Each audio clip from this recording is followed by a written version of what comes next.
मुझको राणा जी माफ करना, गलती मारे से हो गई। कोई जाए तो ले आए।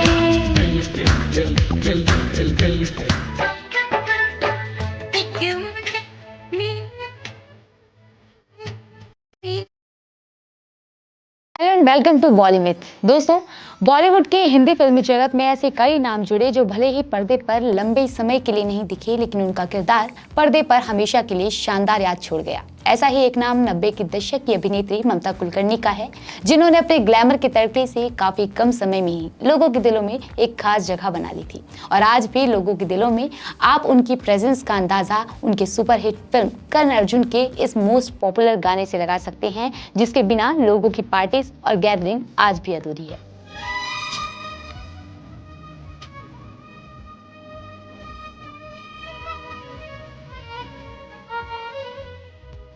दोस्तों, ममता कुलकर्णी इंडस्ट्री का वो नाम है जिसने बॉलीवुड में अपने क्यूट, बोल्ड और हसीन अदाओं के मल्टी कैरेक्टर्स के जरिए सबको हैरत में डाल दिया था। हालांकि एक्ट्रेस इंडस्ट्री में जितना अपनी एक्टिंग के लिए जानी जाती हैं, उससे कई ज़्यादा ही अपनी लाइफ से जुड़ी कंट्रोवर्सी के लिए जानी जाती हैं।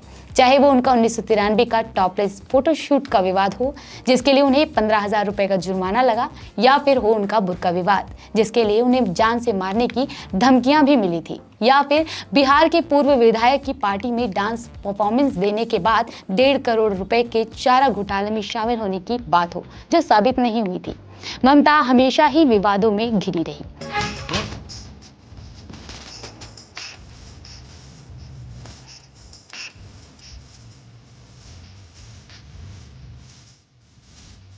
बीस अप्रैल 1972 को मुंबई के महाराष्ट्र में एक मिडिल क्लास मराठी ब्राह्मण फैमिली में जन्मी ममता मुंबई के वर्सोवा इलाके की रहने वाली थी।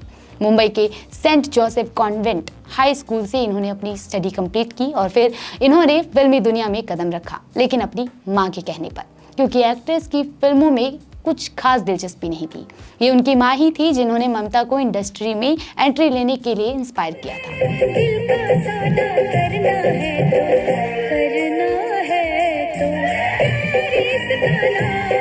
दरअसल उनकी मां खुद एक हीरोइन बनना चाहती थी, लेकिन फैमिली प्रेशर की वजह से वो अपने सपने पूरे नहीं कर पाई, जिसके बाद वो अपनी बेटी ममता के जरिए उसे पूरा करना चाहती थी।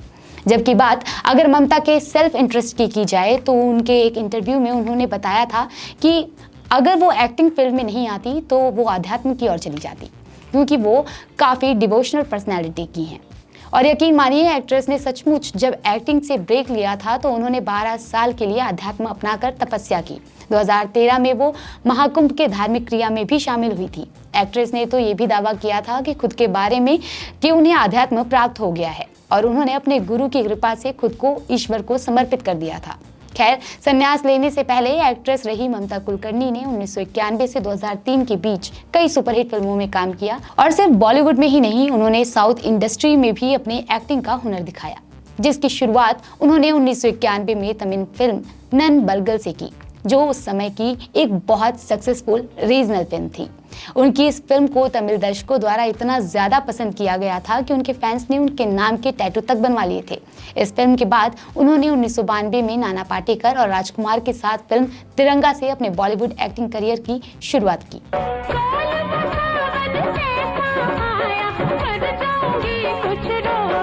इस ब्लॉकबस्टर फिल्म ने ममता कुलकर्णी के करियर में जबरदस्त उछाल लाया, जिसके बाद उन्हें उसी साल 1992 में फिल्म मेरा दिल तेरे लिए में प्रिया सिंह का मेन लीड प्ले किया। और फिर उनकी ये हिट लिस्ट करण अर्जुन, वक्त हमारा है, अशांत, आशिक आवारा, बेताज बादशाह, दिलबर, बाजी, पुलिस वाला गुंडा, आंदोलन, नसीब, चाइना गेट जैसी 40 फिल्म्स में वो काम करती नजर आई।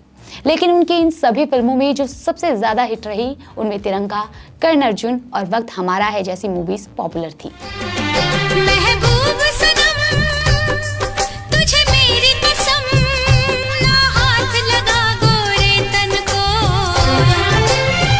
और साल 1994 में ममता को फिल्म आशिक आवारा के लिए lux new face of the year का फिल्म फेयर अवार्ड भी मिला। लेकिन अब सवाल ये है कि आखिर इतने अच्छे खासे एक्टिंग करियर के बाद ममता कुलकर्णी आखिर गायब कहाँ हो गई। और उन्होंने एक्टिंग लाइन से इतना डिस्टेंस क्यों मेंटेन कर लिया? तो आपको बता दें कि इस सवाल का जवाब उन्हीं की फिल्म चाइना गेट की कंट्रोवर्सी से जुड़ा है, जिसे डायरेक्ट किया था राजकुमार संतोषी ने। इसी फिल्म के बाद डायरेक्टर राजकुमार संतोषी और ममता कुलकर्णी के रिलेशन खराब हो गए, क्योंकि डायरेक्टर ने ममता को लीड रोल से निकालने का फैसला लिया था।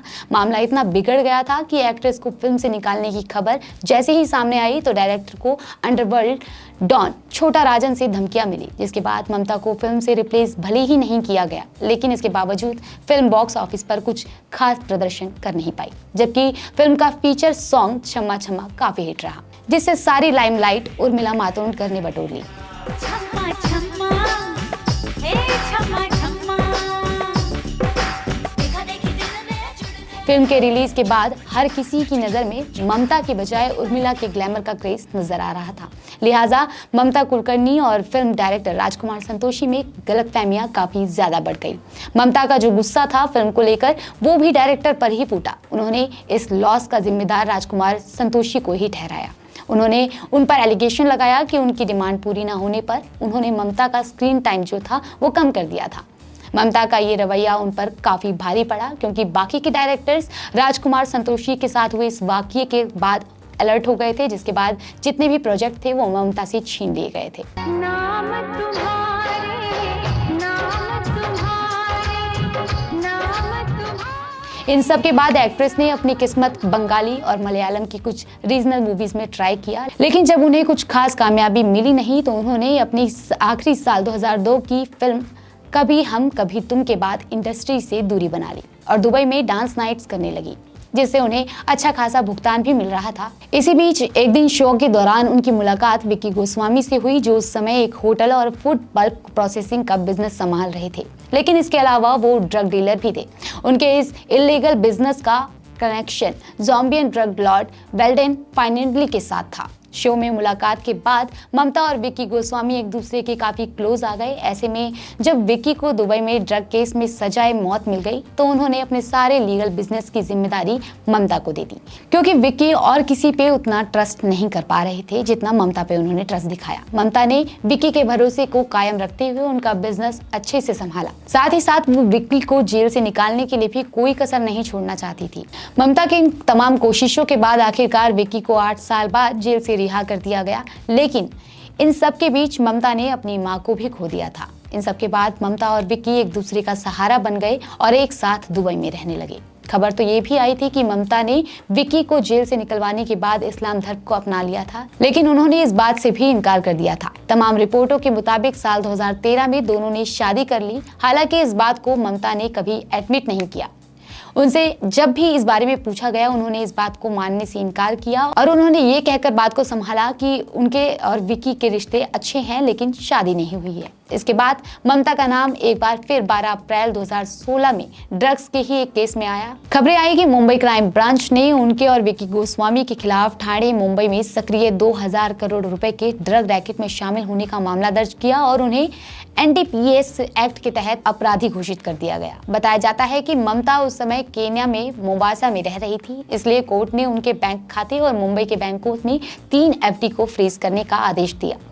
पुलिस ने मुंबई में उनके 2 फ्लैट भी सील कर दिए थे। हालांकि इस विवाद के सामने आने के कुछ साल बाद ममता ने न्यूज चैनल को इंटरव्यूज दिए जिसमें उन्होंने इन सभी आरोपों को गलत ठहराया था। सिर्फ इतना ही नहीं, उन्होंने अपनी आत्मकथा दुनिया को बताने के लिए द ऑटोबायोग्राफी ऑफ अ योगिनी भी लिखी, जिसमें उन्होंने अपनी लाइफ को डिफाइन किया और ये भी बताया कि कैसे अध्यात्म के कारण उनकी लाइफ में चेंज आया। फिलहाल ममता के बारे में जो जानकारियां निकलकर सामने आती हैं उनके अनुसार एक्ट्रेस अपने साथी और रूमर हस्बैंड विक्की गोस्वामी के साथ केन्या में रह रही हैं और उनकी कुल संपत्ति $10 मिलियन के आसपास बताई जा रही है।